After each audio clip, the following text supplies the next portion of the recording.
Vídeo de hoje do canal do Nicola diferente e exclusivo. Quero contar bastidores do acordo que está sendo debatido há 8 meses entre São Paulo e Evangelos Marinax, o magnata grego que é dono do Nottingham Forest, do Rio Ave e do Olympiacos. Tudo isso a partir de agora. Antes de gravar esse vídeo, conversei longamente com uma pessoa de São Paulo e trago vários detalhes importantes sobre a discussão que ocorre há 8 meses entre o Tricolor e o Evangelos Marinax. Antes de mais nada, deixa eu só te apresentar esse magnata grego que veio do ramo da navegação, tem um patrimônio estimado em 22 bilhões de reais. Muita grana, investimento pesado em seus clubes, é também, ou basicamente por causa dele, que o Nottingham Forest, que estava na segunda divisão há quase 2 décadas, subiu para a Premier League e hoje é um dos times que lideram a competição, está no G5.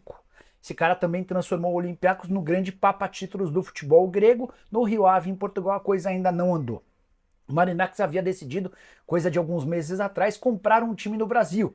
Dei essa informação com exclusividade aqui no canal. Depois contei também que havia tratativas com o Vasco, a notícia se confirmou e inclusive o torcedor vascaíno super engajado fez com que o Marinax e o filho dele, que o acompanha nos times de futebol, chegassem até a dar algumas letrinhas de que a negociação com o Vasco acontecia. Mas por trás das tratativas entre Vasco e Marinax existe uma negociação antiga e muito mais próxima de acontecer com o São Paulo. Tudo começa quando o Marinax vem 8 meses atrás para a cidade de São Paulo e se reúne com o presidente do São Paulo, Júlio Casares. Naquele momento, São Paulo mostra ao Marinax a intenção de buscar um parceiro para as categorias de base. E o Marinax informa ao Júlio Casares que tinha a intenção de ter um clube no Brasil. São Paulo descarta por completo qualquer chance de transformação do clube em SAF. Isso não vai acontecer, mas essa parceria na base está em estágio avançado e o contrato pode ser assinado nos próximos dias. Esse contrato ainda não tem um período de duração, mas o mais natural é que o vínculo tenha pelo menos 10 anos. Detalhe importante, o Marinax já se comprometeu a fazer um investimento superior, por exemplo, naquele que foi fechado nas compras do Cruzeiro pelo Ronaldo Fenômeno e do Botafogo pelo John Textor, na oportunidade, 400 milhões de reais.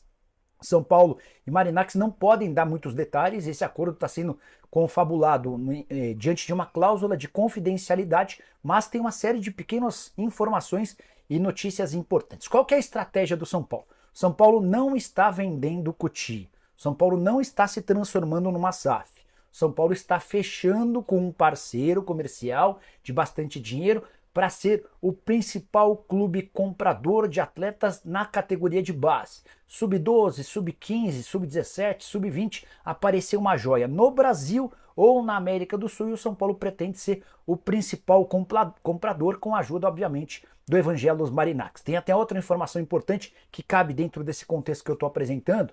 O São Paulo vai se utilizar dos scouts do Marinax, com uma série de tecnologias para buscar os principais reforços, não só no Brasil, mas em outros países da América do Sul. Jogador de 15 anos que aparece no Equador.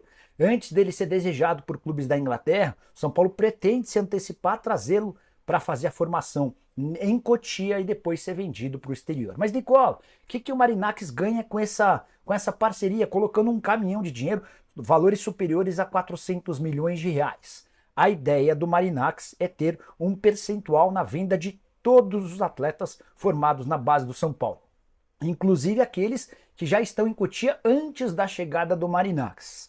Perguntei para essa fonte no São Paulo como é que funcionaria a divisão dos percentuais. E essa pessoa me contou que há uma variação, mas o São Paulo vai ter entre 60% e 65% da receita na venda do atleta, com o Marinax ficando entre 35% e 40%. Então, o São Paulo vai ter sempre a maioria da receita, com o Marinax ficando com o restante. Hoje, o Tricolor desembolsa algo na casa de 35 a 40 milhões de reais com o seu centro de treinamento de Cotia, que é específico para categorias de base. Por esse valor, a gente inclui todos os custos, com a manutenção dos atletas, a ajuda de custo, o preço dos funcionários, há uma estrutura gigante, além de investimentos em uma série de outras coisas. Mas sobra pouco dinheiro para o São Paulo comprar jogadores. E o tricolor entende que o sucesso das categorias de base de Palmeiras e Flamengo passa muito pela possibilidade desses dois clubes em investirem na aquisição de atletas ainda na base. E é muito mais barato contratar na base do que contratar no profissional depois que o atleta desponta em qualquer time de cima, aí fica ainda mais complicado para que essa contratação aconteça. Com o aporte financeiro do Marinacks, o São Paulo vai ter respiro e força para ir buscar as principais contratações. Só para citar o caso específico do Estevão, um atleta que foi revelado no Cruzeiro e comprado pelo Palmeiras, tirado do Cruzeiro. O Hendrick, outra joia que o Palmeiras revelou, também não foi formado na base do Palmeiras. Ele havia até passado pela base do São Paulo, acabou que o tricolor não teve grana para contratá-lo ou para arranjar um emprego para o pai dele, e o Hendrick acabou sendo escolhido para trabalhar no próprio Palmeiras. Com esse aporte financeiro do Marinacks, que passa a ser um sócio do tricolor nas categorias de base, o São Paulo se entende com possibilidade de fazer enormes vendas. Tem até um detalhe importante sobre os percentuais, mas Nicola, qual que é a vantagem do São Paulo em repassar 40% da receita para o Marinacks? O tricolor estima que com essa ajuda, com esse apoio, com essa presença e com a grana do Marinacks, o tricolor não vai revelar 2 atletas por ano. Ele vai colocar 6, 7, 8 atletas no time de cima por ano e esses jogadores podem ser vendidos, assegurando muito mais dinheiro do que atualmente. O tricolor estima uma média de 100 a 150 milhões de reais em vendas de jogadores formados na base por ano. A estimativa é de que esse número cresça consideravelmente, aumentando também os lucros do São Paulo. E aí vale uma outra lembrança. Quando você tem atletas da base no time principal, você tem uma folha salarial mais baixa, porque os atletas da base chegam ao time do principal custando bem menos e garantindo vendas futuras por serem mais jovens. Tem mais alguns detalhes importantes, todos exclusivos. O Marinacks, em meio às tratativas com o São Paulo, exigiu que o tricolor colocasse nesse contrato que está sendo acertado entre as partes uma condição. O Marinacks quer ter a prioridade na compra da SAF do São Paulo se em algum momento no futuro o tricolor virar uma sociedade anônima do futebol. O São Paulo concordou, não há problema nenhum, até porque o São Paulo não sabe se vai virar uma SAF e se virar, vai caber ao Marinacks cobrir eventuais propostas. Outra coisa importante, o Vasco da Gama negocia com o Marinacks e o São Paulo tem essa informação, tá? Mas a informação que o São Paulo tem é de que fechando o contrato com o Marinacks, o grego abre mão das tratativas com o Cruz Maltino. E as tratativas estão bem longe de serem fechadas no Vasco. Há muito mais proximidade de um acordo no São Paulo do que com o Cruz Maltino. Isso porque o Vasco ainda está naquele processo de diligências com o Marinacks. O que é diligência? É quando o grupo do Marinacks está avaliando, estudando, entendendo as condições do negócio, as dívidas que o clube tem, a relação com a 777 e também com a CAP. Hoje o São Paulo se sente confortável para dizer que está bastante mais próximo de um acordo do que com o Vasco. E diante desse cenário, com o São Paulo assinando esse acordo com o grego, o Vasco deixa de ser uma alternativa para o empresário que é do ramo da navegação e tem muito dinheiro e muito apetite.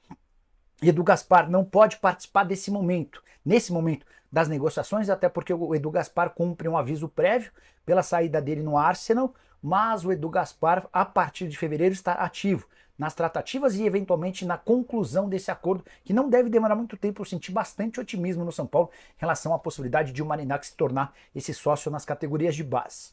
Tem mais uma grande vantagem pro tricolor nas tratativas com o Evangelos Marinacks. Se esse acordo for fechado, e com os olhos voltados todos para a base, São Paulo também pode se beneficiar no time principal. Isso porque há a previsão de uma colaboração mútua do São Paulo com os outros 3 clubes do Marinacks. Pintou um jogador importante no Rio Ave, que não vai ser utilizado nem no Nottingham Forest, nem no Olympiacos. O São Paulo pode acabar contratando esse atleta. Troca de profissionais também vão acontecer entre esses 4 clubes. O São Paulo não seria mais um time do grupo do Marinacks, mas seria um co-irmão, seria alguém bem parceiro para troca de experiências, para contratação de jogadores, para utilização de atletas, alguém que no Olympiacos não tem performado. O São Paulo tem interesse, o São Paulo pode ir lá buscar com facilidade essa contratação para o time principal. Eu estou falando inclusive aí no time de cima e não mais nas categorias de base.